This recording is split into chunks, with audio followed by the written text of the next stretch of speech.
नमस्कार शेतकरी बांधवांनो, मी संकेत चव्हाण आणि आपल्या शेतकरी ॲग्रो मार्ट या यूट्यूब चॅनलवरती आपल्या सर्वांचं स्वागत आहे. मी आज आपल्या सातारा जिल्ह्यातील नामवंत व अभिमानास्पद अशा असणाऱ्या हापशिंगे मिलिटरी या गावामध्ये आज आहे.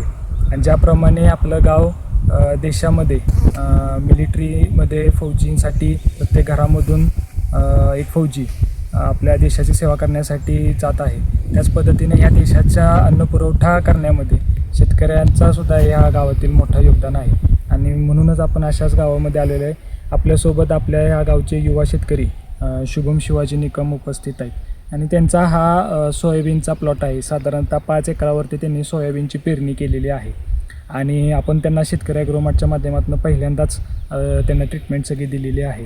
आपण काय वेगळी ट्रीटमेंट दिली नाही, त्यांना कमी खर्चामध्ये आणि चांगल्या क्वालिटीची ट्रीटमेंट आपण त्यांना दिलेली आहे. साधारणतः आज 35वा दिवस आहे आणि 36वा दिवस आहे आणि काल 2 दिवसापूर्वीच त्यांनी 2 फवारण्याचा आणि 1 तणनाशकचं त्यांनी नियोजन केलेलं होतं.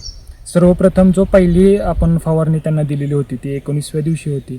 19 ते 20 दिवसांच्या दरम्यान थोडासा किडींचा प्रादुर्भाव होता आणि मग त्यावेळेस आपण त्यांना 1919 महाजन कंपनीचं, त्याचबरोबर आपण कीटकनाशक, बुरशीनाशक आणि एक टॉनिक आपण अवॉर्डचं दिलेलं होतं.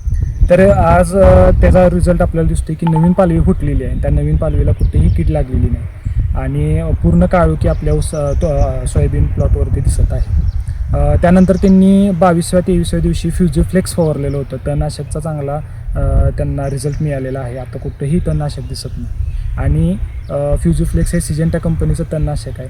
चांगला रिझल्ट त्याचा मिळतो आपल्या सोयाबीनच्या पिकामध्ये.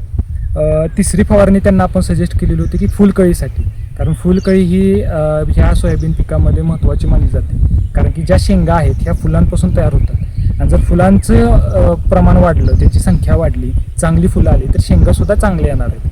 कारण की फुलकळी बऱ्याच वेळा अशी होते की फुलकळी कधी कधी चांगली येते, परंतु वातावरणाच्या ह्याच्यामध्ये फुलकळीची गळतीसुद्धा चांगली होते.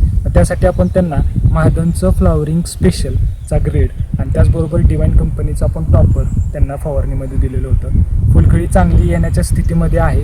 इथून पुढच्या दिवसांमध्ये त्यांना आता 40-45 दिवसापर्यंत फुलकळी चांगली आणि नक्कीच त्यांना परत शेंगासुद्धा मागच्या वर्षीपेक्षा चांगल्या दिसते. आपण त्यांना परत पुढची ट्रीटमेंट देणार आहे, पण त्याआधी आपण त्यांच्याशी जरा थोडंसं माहिती घेऊया की त्यांना काय वाटतं. नमस्कार. काय फरक वाटतो तुम्हाला? तुम्ही ह्याच्या आधी सोयाबीन पीक घेत होता, ह्याच रानामध्ये तुम्ही वर्षानुवर्ष घेताय, ह्या वर्षी आपली ट्रीटमेंट सुरू झालेली आहे. काय तुम्हाला वाटतं, बदल काय वाटतो? बदल हा भरपूर दिसायला लागला आहे. पहिलं सोयाबीन आहे ना की एवढं असं प्रमाणात जरा हाईट दिसत नव्हती, ही नाही. आता काळोखी कीड कुठं दिसत नाही, म्हणजे पहिल्यापेक्षा जर आता चांगलं दिसायला लागले सोयाबीन. म्हणजे आत्ताच्या स्टेजला जी गरज आहे ती बरोबर. हा बरोबर आहे. तुम्ही ह्याच्या आधी काय वापर करतो सोयाबीनमध्ये, काय काय करत होता तुम्ही? म्हणजे फवारण्या घेत होता? फवारणी घेत नव्हतो कोणतीच म्हणजे जी नैसर्गिकरित्या जी सोयाबीन येईल ते घेत होतो. तुम्हाला नक्की आता अशा अपेक्षा की रिझल्ट तुम्हाला इथून पुढच्या ह्याच्यामध्ये चांगला येईल. हो, आपण परत एकदा व्हिजिट करू आणि परत तुम्हाला काय लागणार आहे रिझल्ट आता दिसायला लागला आहे. पण हे कसं आहे, आता सध्या गरज 30-35व्या दिवशी जी तुम्हाला वाढीची गरज आहे ती तुम्हाला दिसते, पण खरं आपल्याला रिझल्ट शेंगामधनं काढायचं आहे. त्यावेळेससुद्धा आपण पुढची फवारणी आपण त्यांना 60व्या दिवशी देणार आहे आणि त्यावेळेससुद्धा आपण परत एकदा व्हिजिट करून त्यांना पूर्ण प्लॉटची पाहणी करून आपल्यासमोर ती आपण मागू.